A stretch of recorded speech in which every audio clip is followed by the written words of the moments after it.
Hello friends. हाँ, तो जो हम लोग कह रहे थे कि जो बड़े-बड़े भवन बनाए गए, उनके लिए लेबर की आवश्यकता होती होगी। इसका मतलब है कि उनकी मज़दूर व्यवस्था जो थी काफ़ी अच्छी थी और कर संग्रह काफ़ी कुशल था। और हड़प्पन सिविलाइजेशन में माना जाता है कि लोगों से जो कर का संग्रह था, वो अनाज के रूप में किया जाता था, क्योंकि उसी के समकालीन एक मेसोपोटामिया और मिस्र की सभ्यता है, वहाँ पर भी करों का संग्रह अनाज के जौ के रूप में किया जाता था। तो एक महत्वपूर्ण बात है ये। और इसकी सबसे महत्वपूर्ण सिंधु घाटी सभ्यता की बात है, वो है विशाल स्नानागारों का होना, यानी कि बड़े-बड़े स्नानागार का होना। एक बड़े स्नानागार का होना ये सूचित करता है कि ये धार्मिक शुद्धि के लिए उपयोग में लाया जाता होगा, जहाँ पे काफ़ी लोग आकर स्नान करते होंगे। और जलाशय दुर्ग के टीले पर बनाया जाता है। ये एक महत्वपूर्ण बात है, जैसा कि हमने आपको बताया कि सामान्य लोग नीचे और शासक वर्ग ऊपर की तरफ रहते थे टीलों पर। तो ये जो जलाशय का जो बनाया जाता था वो इस दुर्ग पर बनाया जाता था, ताकि उसका पानी आराम से बहकर निचले स्तर में सामान्य वर्ग के जलाशयों में स्नान गृहों में जा सके। तो ये समझिएगा कि कितनी वैज्ञानिक दृष्टिकोण की बात है जो सिंधु घाटी सभ्यता में नजर आती है। इसके बाद में ईंटों से बनाए गए भवन और बाथरूम बनाए जाते थे, जिनके फर्श पक्की ईंटों की हुआ करते थे। ये भी महत्वपूर्ण बात है। कितना दिमाग लगाया गया, आप सोचिएगा कि पक्की ईंटों का फर्श हुआ करता था बाथरूम का। घरों में जो कालीबंगा का क्षेत्र है राजस्थान के एरिया में, वहां पे हर घर में कुएं अवेलेबल कराए गए हैं, कुएं देखे गए हैं, प्रमाण मिले हैं उनके। और उन कुओं से पानी हौज में जाया करता था और उन हौज का पानी नालियों में जाया करता था। तो आप समझिए कितने वैज्ञानिक दृष्टिकोण से ये विकसित किए गए हैं। और सबसे महत्वपूर्ण बात जो हड़प्पन सिविलाइजेशन में मोहनजोदड़ो के स्थल से प्राप्त होती है, वो है अनाज रखने के कोठारों को बनना। मतलब आज के समय में तो ये संकल्पना लगभग खत्म सी हो गई है, क्योंकि 10 केजी के पैकेट का आटा आने लगा है। आजकल लोग गेहूं का संग्रह करके पिसवाते नहीं हैं। जैसा कि अभी भी अगर हम पुराने समय में चले जाएं 20 साल पहले, तो लोगों के घरों में 5 या 10 क्विंटल की टंकी हुआ करती थी। तो ये जो टेंडेंसी है, प्रॉपर्टी है, ये मोहनजोदड़ो की संकल्पना अनाज रखने के कोठारों से ही शुरुआत हुई है। और हड़प्पन सिविलाइजेशन में मोहनजोदड़ो में तो एक बहुत बड़ा कोठार मिला है, लेकिन जो हड़प्पन सिविलाइजेशन है वहाँ पे 6 कोठार मिले हैं जो छोटे छोटे हैं, लेकिन उनका टोटल एरिया उतना ही है जितना मोहनजोदड़ो के स्थल का है। तो ये महत्वपूर्ण बात है। और एक बहुत ही मॉडर्न बात ये है इसकी, कि वर्तमान समय में हम देखते हैं कि कंस्ट्रक्शन का काम होता है तो लेबर्स काम करते हैं, लेकिन जहाँ पे बड़ी बड़ी सोसाइटी बनती हैं, वहाँ पे आपने देखा होगा कि छोटे छोटे घर मजदूरों के लिए पहले बनाए जाते हैं, उसके बाद में कंस्ट्रक्शन का काम शुरू होता है। और ये जो टेंडेंसी है ये भी हड़प्पन सिविलाइजेशन से आती है, क्योंकि वहाँ पे मजदूरों के लिए आवासों के साक्ष्य भी मिले हैं। तो हड़प्पा में पक्की ईंटों का इस्तेमाल हुआ करता था, एक महत्वपूर्ण विशेषता है। और मिस्र, मेसोपोटामिया और हड़प्पा ये 3 चीजें हैं।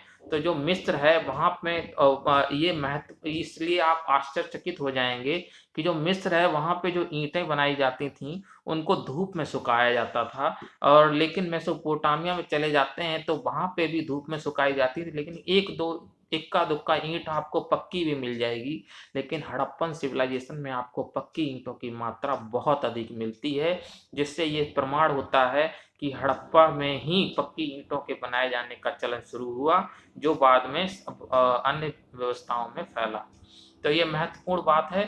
और एक आश्चर्यचकित बात आप समझ पाएंगे कि स्वच्छता का ध्यान हड़प्पा सभ्यता में कैसे रखा गया था, कि जो नालियां रोड के किनारे किनारे बनाई जाती थी, वर्तमान समय में हम देखते हैं कि उनको पत्थरों से पाट दिया जाता है। थोड़ी थोड़ी दूरी पर इतने स्क्वायर स्क्वायर के पत्थर रखे जाते हैं। ये टेंडेंसी भी हड़प्पन सिविलाइजेशन से ही आती है। उस टाइम की नालियों के ऊपर ये पत्थर मिले हैं, जिनमें से बीच में एक मैन होल हुआ करता था। आप समझ रहे हैं ये मैन होल क्यों छोड़ा जाता है? आज भी हम बीच रोड पे अगर देखें तो मैन होल छोड़े जाते हैं, ताकि उन नालियों की सफाई समय समय पर होती रहे। तो ये भी सिविलाइजेशन, हड़प्पन सिविलाइजेशन की टेंडेंसी से ही निकल कर आता है। तो ये एक महत्वपूर्ण बात जो हम लोगों ने सीखी। उसके बाद में हम लोग अब सीखेंगे कि हड़प्पन सिविलाइजेशन में किस तरह से स्वास्थ्य और सफाई का ध्यान रखा गया। और एक चीज और भी है कि अगर इतनी ही शहरी थी तो इनके लिए फिर अनाज और कोठार कहाँ से आते थे, इतना अनाज ये कैसे उपजाते थे। तो आज के समय में हम नोटिस करते हैं कि राजस्थान का क्षेत्र जो है वो अधिकतर रेगिस्तान है और यहाँ पे वर्षा बहुत कम होती है। लेकिन पुराने समय में हड़प्पन सिविलाइजेशन के टाइम में यहाँ पे वर्षा काफ़ी अधिक हुआ करती थी। ये अनाज इतना उपजा लिया करते थे कि ये उसका व्यापार तक करते थे और स्टोर कर लेते थे आपातकालीन व्यवस्थाओं के लिए। वर्तमान में कोरोना की स्थिति होने पर जो इसेंशियल कमोडिटी एक्ट लगा और सरकार ने दामों की कीमत, जो माल है अनाज है उसकी कीमत निश्चित की और भोजन को स्टोर किया। लेकिन आप समझिए कि ये टेंडेंसी हड़प्पन सिविलाइजेशन से ही आई है, जहाँ पे अनाज के कोठार बनाए जाते थे और आपातकालीन युद्ध की परिस्थितियों को ध्यान में रखते हुए सामान्य लोगों के लिए अनाज की व्यवस्था की जाती थी। तो ये एक बहुत ही आश्चर्य की बात है। और सिंधु घाटी सभ्यता में जो सिंधु नदी है वहाँ पे उससे उसके किनारे ये सभ्यता फली फूली। और सिंधु में जो बाढ़ आया करती थी वो इतने दिमाग, आप समझिए कितना दिमाग इन लोगों ने लगाया कि बाढ़ आने से पहले ये वहाँ पे बीजों को बोया करते थे। लेकिन खेतों की जुताई का कोई प्रमाण वहाँ पे नहीं मिला है। और बाढ़ आने के बाद में जब बाढ़ आके चली जाती थी वो एक सिंचाई का काम करती थी। उसके बाद में उपजी हुई फसल को वो काट लिया करते थे अगली बाढ़ आने से पहले ही। तो एक महत्वपूर्ण बात है इस हड़प्पन सिविलाइजेशन की, किस तरह से वो खेती करते थे। वर्तमान में हम देखते हैं वहाँ पे रेगिस्तान हो गया है और वर्षा नहीं होती है क्लाइमेटिक चेंजेस की वजह से। तो हड़प्पन सिविलाइजेशन में राजस्थान का जो कालीबंगा क्षेत्र है वहां से ही हल का प्रमाण मिलता है। लेकिन माना जाता है वहां भी लकड़ी के हलों का ही उपयोग किया जाता था और पत्थरों के हंसियों का उपयोग किया जाता था। हंसियां तो आप समझते ही हैं फसल की कटाई के लिए उपयोग में लाए जाते हैं। और ये एक महत्वपूर्ण बात थी, राजस्व के रूप में अनाज को ले लेते थे। कपास पैदा करने का श्रेय सबसे पहले जो है सिंधु घाटी सभ्यता को ही जाता है। और आपने मॉडर्न इंडिया की हिस्ट्री में पहले ही पढ़ रखा है कि कपास का उत्पादन इंडिया में ही होता था। और कपड़ों का जो लालसा थी विदेशी लोगों को, जो ब्रिटिश का जो आकर्षण था भारत की तरफ, वो कपास की वजह से ही ज़्यादा बढ़ा। तो आप समझिए कि सिंधु घाटी सभ्यता से ही कपास की फसल का उत्पादन हुआ है। और जो सिंधु घाटी यूनानी लोग थे इस कपास शब्द को सिंडन नाम से जाना जाता था। सिंडन कहा करते थे। ये यूपीएससी के प्री के कई एग्जाम और पीसीएस में भी पूछा जा चुका है कि सिंडन शब्द किसको इंडिकेट करता है, तो वो कपास को इंडिकेट करता है। सिंडन इसलिए कहते थे क्योंकि वो सिंधु से आता था और सिंधु से ही इस सिंडन शब्द की उत्पत्ति हुई है। ये एक महत्वपूर्ण बात है। उसके बाद में फिर हम लोगों ने आगे समझेंगे कि गुजरात जो है उसमें लोथल एरिया है, वो भी हड़प्पन सिविलाइजेशन का एक साथ में से मैच्योर पार्ट है, जहाँ पे चावल की खेती अधिक पाई होती थी और हाथियों का पालन किया जाता था। और इसको कांस्य युगीन सभ्यता के प्रमाण बहुत कम मिलते हैं, लेकिन फिर भी इसको कांस्य युगीन सभ्यता कहते हैं क्योंकि कांसा जो है वो तांबे और टिन को मिला के बनाया जाता है। तांबा और टिन दो अलग अलग धातुएं हैं, लेकिन इनके मिश्रण से ही कांसे का उत्पादन होता है। इसका मतलब है कि हड़प्पन सिविलाइजेशन को मेटलर्जी का बहुत ही अच्छा ज्ञान था। तो ये कुछ चीज़ें हुई। और इसके बाद में आप समझिएगा कि यदि बड़े बड़े भवन बनाए जाते थे इसका मतलब है कि वहाँ पे राजगिरी एक महत्वपूर्ण व्यवसाय हुआ करता था, महत्वपूर्ण शिल्प हुआ करता था। और भी कई व्यवसाय थे जिनमें नाव बनाने का काम, मिट्टी की मोहरें बनाने का काम। अब आप समझिए कि मिट्टी की मोहरें क्यों बनाई जाती थी, इसलिए कि ऐसा माना जाता है कि उस टाइम पे मनी सिस्टम नहीं था। हड़प्पन सिविलाइजेशन में एक्सचेंज सिस्टम था, विनिमय किया करते थे हम लोग। जैसे कि आज अगर पैसा नहीं है तो हम क्या करते हैं, 1 किलो गेहूं के बदले में 1 किलो आटा ले लेते हैं। कुछ इस तरह का सिस्टम था। लेकिन जब हम व्यापार बाहरी देशों से करते थे हड़प्पन सिविलाइजेशन में, तो हम उस पर एक मोहर लगा दिया करते थे, सील लगा दिया करते थे, जो ये पहचान हुआ करती थी कि ये हड़प्पन सिविलाइजेशन से, हड़प्पा से, मोहनजोदड़ो से भेजा गया है।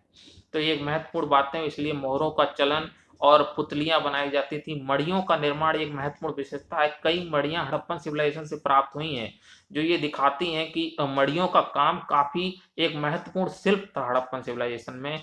चौक का प्रचलन था। चाक किस कहते हैं जो कुम्हार उपयोग करता है मिट्टी के बर्तन बनाने के लिए, उसका प्रचलन काफ़ी अधिक था। इसका मतलब आप समझिए कि सबसे पुरानी होने के बावजूद भी वो बर्तनों का उपयोग किया करते थे। तो बर्तन इनके इतने चमकीले हुआ करते थे और चिकने हुआ करते थे जितने बाद में आने वाली सभ्यताओं में नहीं देखे गए। तो एक महत्वपूर्ण चीज़ थी और इसमें सबसे बड़ी बात है कि सिंधु घाटी सभ्यता के लोग पहिए से परिचित थे।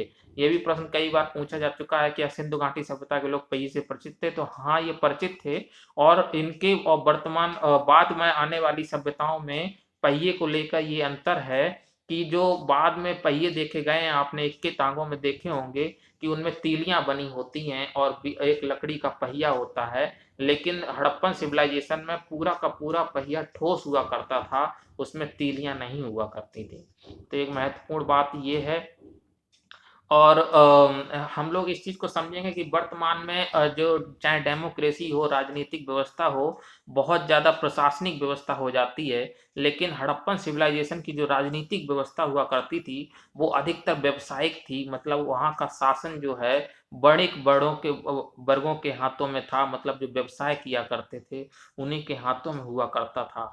आप समझिएगा कि आश्चर्यचकित होंगे कि ये जो हड़प्पन सिविलाइजेशन है, जो 600 सालों तक बनी रही, लेकिन आप इस चीज़ से समझ सकते हैं ये कितने तार्किक थे कि यहाँ पे मंदिरों का निर्माण नहीं देखा गया है। इसका मतलब है मंदिरों का प्रयोग के साक्ष्य हड़प्पन सिविलाइजेशन में नहीं मिले हैं, लेकिन अग्नि की पूजा और हुआ करती थी पोस्ट हड़प्पन सिविलाइजेशन में। मतलब मैच्योर एज के बाद में हड़प्पन सिविलाइजेशन में मूर्ति पूजा और अग्नि पूजा के साक्ष्य मिले हैं, लेकिन मैच्योर एज में कोई भी मंदिर का साक्ष्य नहीं मिला है।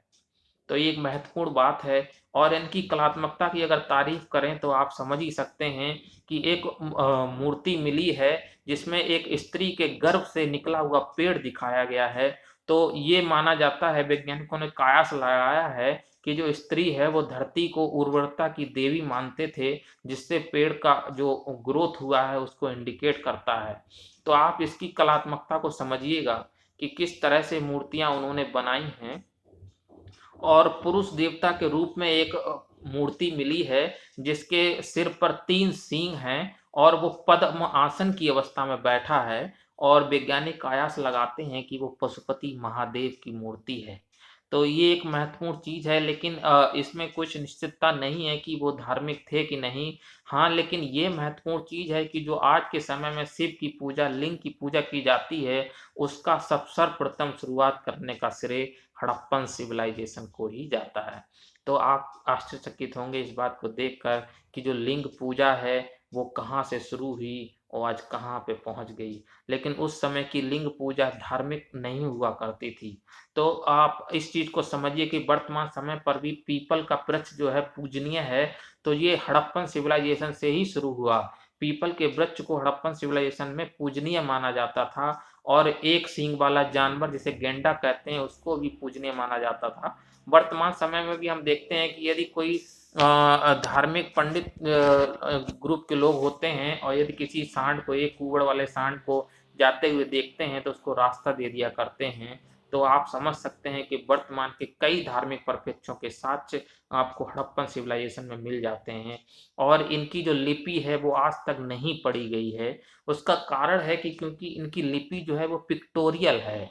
पिक्टोरियल का मतलब है कि कुछ पिक्चर्स बनाए गए हैं और वो पिक्चर्स के भाव जो हैं वो भाव को संकेतित कर सकते हैं, वस्तु को संकेतित कर सकते हैं, ध्वनि को संकेतित कर सकते हैं। इस चीज़ को हम ऐसे समझ सकते हैं कि वर्तमान समय में एक ट्रेंड है, जिसे आई लव यू लिखना हो तो लव की जगह पे हार्ट बना दिया जाता है, तो वो पिक्टोरियल सिंबल है। यही कुछ इस तरह से हड़प्पन सिविलाइजेशन में था, जिसके कारण आज तक उनकी लैंग्वेज को नहीं समझा जा सका। यदि उनकी लिपि को समझा जा सके तो हम बता सकेंगे कि वो धार्मिक थी कि नहीं, उनकी राजनीतिक इकाई कैसी थी, कैसी नहीं थी। तो एक महत्वपूर्ण बात है और इसमें एक चीज़ और है कि हड़प्पन सिविलाइजेशन में तावीज़ के साक्ष्य भी मिलते हैं। वर्तमान में कई मौलवीज़ तावीज़ को आज इंडिकेट करते हैं, जिसके साक्ष्य हड़प्पन सिविलाइजेशन से ही आते हैं। और आपको एक आखिरी महत्वपूर्ण बात बताते हैं जो इस सिविलाइजेशन की बहुत ही महत्वपूर्ण बात है, वो है मापन। मापन की इकाई तौला या तसोला या उसके आवर्त हुआ करते थे, ये महत्वपूर्ण चीज है।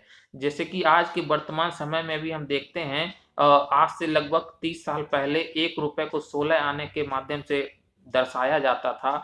तो ये भी कहीं न कहीं 1 रुपए 16 आना जिसे कहते हैं, वो माप तौल के हड़प्पन सिविलाइजेशन से ही उद्भव हुए हैं, जहाँ पे तौल की इकाइयाँ 16, 64, 160, 320, 640 के रूप में हुआ करती थीं।